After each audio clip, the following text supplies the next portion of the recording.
Who are you? My name is Greg Gillis. Girl Talk. Girl Talk. Girl Talk, welcome to Vancouver, British Columbia, Canada. Thank you for having me here. How did last night go? I understand somebody threw something at you. Or is that unusual? Yeah, it's unusual. Stuff is thrown around. We throw confetti and toilet paper, so, if they throw that, it's cool. Someone launched something. I don't know what it was. I think the rumor was like a big plastic cup that was like half a pound, but someone gunned it, and it hit me right in my forehead.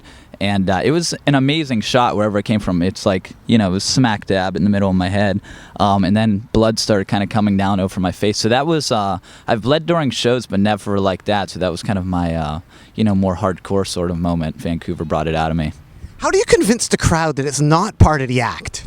I don't think I can convince them. I think I couldn't tell whether the front row thought it was like a blood capsule or whether they were into it or scared. It was a hard thing to gauge. I felt like the front row, I got very fired up. You know what I mean? There was like blood trickling on my computer. I've never seen that. And I think the front row was kind of, spooked out, but to the point where like, we have to enjoy this because he's bleeding for us right now. When I first heard your music, Greg, I was mad.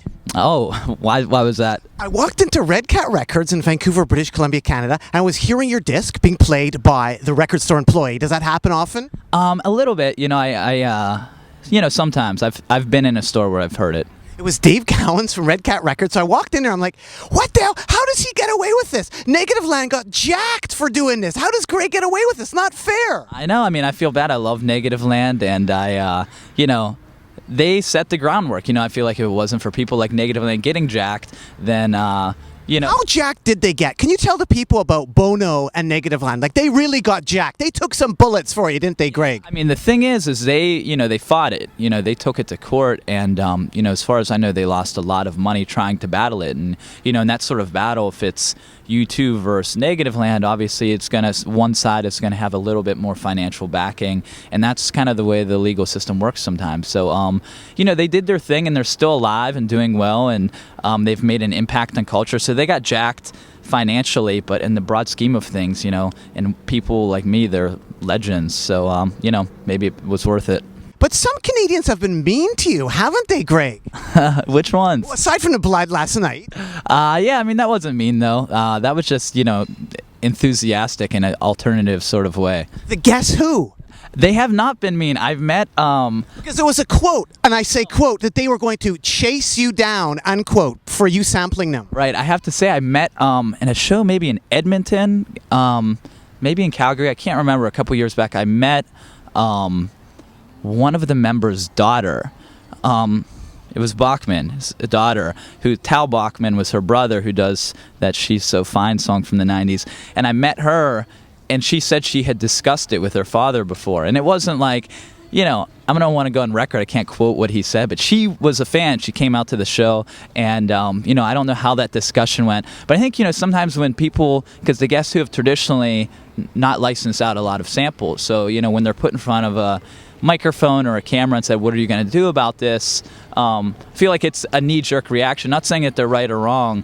Just when the Wall Street Journal asks them. Right, exactly. It's like, when someone asks me about copyright, I start talking about copyright. So when someone asks them about copyright, they start talking about copyright. So, they haven't done anything mean. They didn't chase me down or anything like that. And for that, I thank you, the Guess Who. 88.3. That's an important number, isn't it? It is. It's a very good number. What is 88.3, Greg? 88.3 is WRCT University in Pittsburgh, Pennsylvania, Carnegie Mellon's college radio station. And that's where it all started for you, wasn't it? It did. It was very, very influential. I mean, back in like 94, 95, the internet existed, but it wasn't what it is today. You couldn't find about music that easily. So that's where I first heard weird underground music. That's where I first heard Negative Land.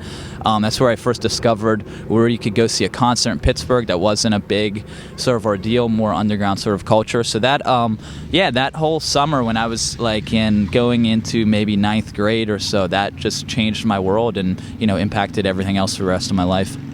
What about Pittsburgh samples. You're repping Pittsburgh right now, Greg, aren't you? I am. There was a Steelers game today. I wear this shirt every Sunday, just about. What about some Pittsburgh samples? Like, for instance, the Black Lips. They sampled the Swamp Rats, 60s Pittsburgh punkers. Oh, I did not know that. I didn't know that Black Lips sampled. Did they like actually use a sampler? They like borrow the riff? Or? Drum riff. Drum riff. That's cool. I sampled. Drum beat. I sampled Donnie Iris, who's from Pittsburgh, Pennsylvania. A little bit of George Benson, who's from Pittsburgh. I'm trying to think. There's a Pittsburgh Steelers like fight song that I sample like when I play there. I've sampled Rusted Root before.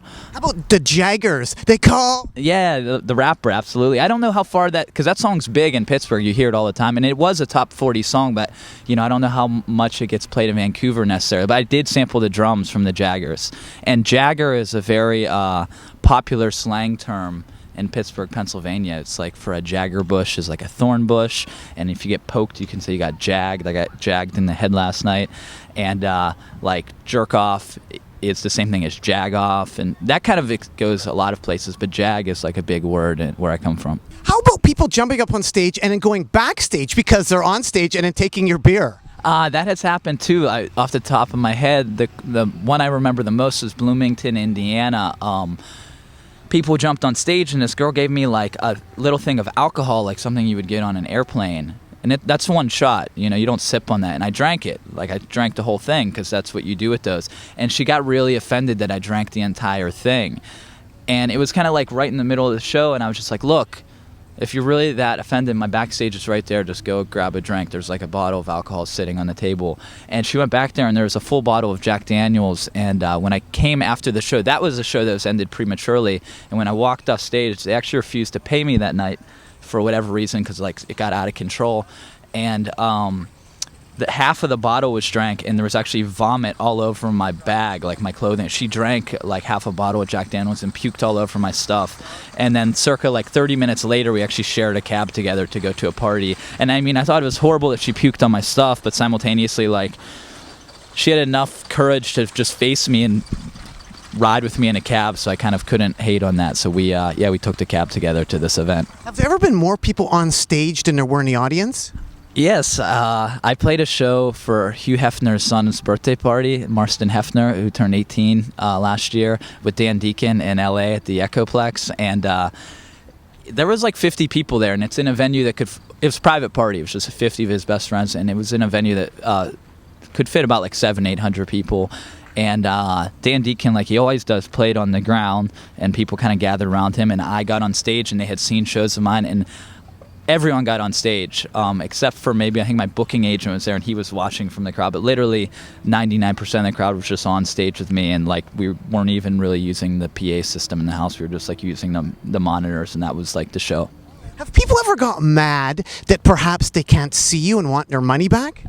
Sure, you know what I mean? I think it is electronic performance, so it's something that naturally some people, it's non-traditional, so if someone has an issue with it, it makes sense to me. It's kind of like going to see any electronic performer. You might like how they do it or not like how they do it. I have never heard of anyone wanting their money back. Because they can't see you. Right, no, and I try to stay on the stage, and I try to push my table as close to the front as possible. So, because I like to be able to interact with the crowd, I don't want it just to be caught in the middle. So, make a point to try to keep people out. We try to create a little half moon where I'm kind of in the center, and I could still participate with the crowd. But I want to see everyone, so hopefully no one wants their money back. Great Girl Talk. Anything else you want to add to the people out there at all? No, it's just nice to be back in Vancouver, and I hope I don't get hit in the head with a cup tonight. Well, thanks so much, Girl Talk. Keep on rocking in the free world, and doot-doot-a-loot-doo. Doot-doot.